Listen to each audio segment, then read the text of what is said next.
Okay, my friends, it doesn't get any deeper than this. This is Roger, Mudfossil University. Today we're going to be talking about everything.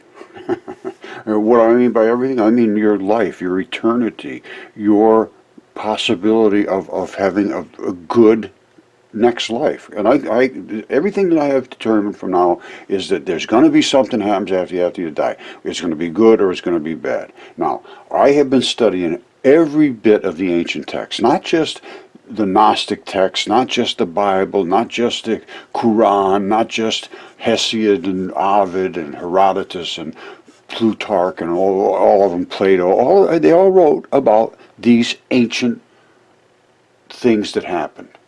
And we just laughed at them because they were so spectacular, and I do agree they're spectacular. However, when I can put together pieces that fit, then I can start a theory. And here's the pieces that fit. This is a Gnostic text. Well, guess what? This and the Dead Sea Scrolls, these are Nag Hammadis. The Dead Sea Scrolls, both of them found right after they tried to wipe the Jews off the face of the planet, Hitler.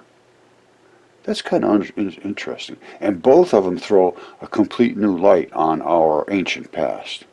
Also very interesting. And the statements made in here are supposedly written down by Doubting Thomas while he was living with Jesus. And Jesus said these things and said, record these things.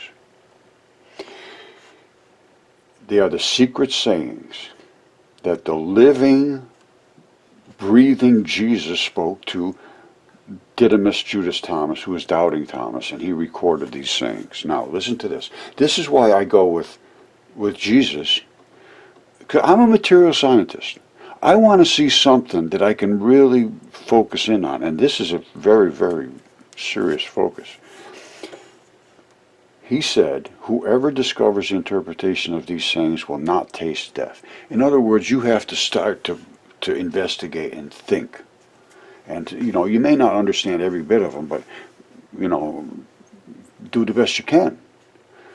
Jesus said, those who seek should not stop seeking until they find. When they find, they will be disturbed. When they are disturbed, they will marvel. And then they will reign over all. And after they have reigned, they will rest. Whatever that means, I don't know. But I do know that you will be disturbed. And you will marvel when you realize what has been hidden from you. And what really tripped me off was sayings, I think it's 56 and 80. Listen to this. Jesus said, whoever has come to know the world has discovered a carcass. Exactly what I've been saying. The whole earth is nothing more than a dead body. And whoever has discovered a carcass of that person, the world is not worthy. And in other words, that's not just me. It's anybody that understands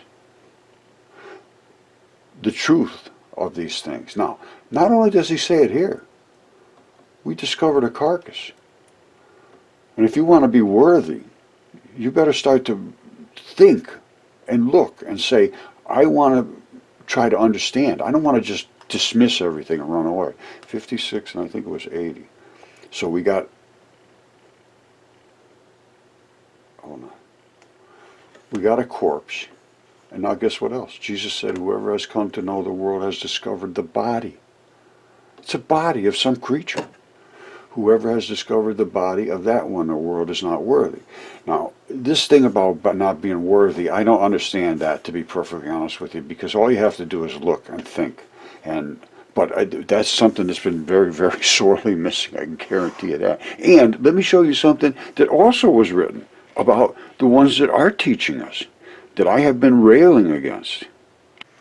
Okay, in the ancient times, professors were prophets. And they professed, but they were in the religious realm. Now they call them professors, and they just spew out all kinds of nonsense. And this is what they said back then. Many will follow in their depravity, And because of them, the way of truth will be defamed. And that's exactly what's happened. In their greed, these false teachers will exploit you with deceptive words. That's exactly what's happened. The long-standing verdict against them remains in force, and their destruction does not sleep. God's not happy about what's going on, about the deception of our true history. And until you know your true history, you can't. You're just being falsely led. You're just nothing more than sheep in a field. So go and eat some of this stuff, and everything will be fine. No, I want to know the truth. All right. So what is the truth? Who knows the truth? Well, I think Jesus knew the truth, and he knew about the planet being body parts, and I'm sure he knew about the dragon and the fish. This is the gigantic dragon and the gigantic fish in the desert in Africa. That's a gigantic fish. This is the gigantic dragon that was attacking that fish. And this is the body fluids running off. I've shown this hundreds and hundreds of times. These are the body scales. And the dragon runs all the way across North Africa. Now, Jesus made statements about things that if I told you what was really true, you'd kill, or you'd turn into fire or something. I mean, he realized that nobody could understand this and nobody would accept this. So he said, you have to put your faith in me, because these things were bad and these creatures were terrible. And if you don't get on the right side of eternity, your life, it continues one way or the other. As I've come to that conclusion, you don't just turn into nothing and it's all over. You end up here or there or somewhere in between or where, I don't know. But the things that they talk about happening to you if you don't get to the right place are the most horrifying things I've ever heard. And I've seen things that nobody could ever possibly. This is over 1,000 miles long, this dragon. Who's going to ever accept this until you see it? And then even the academics have such destroyed minds that they refuse to see. They refuse to see. Their minds are literally destroyed. And that's what they said would happen. And it has.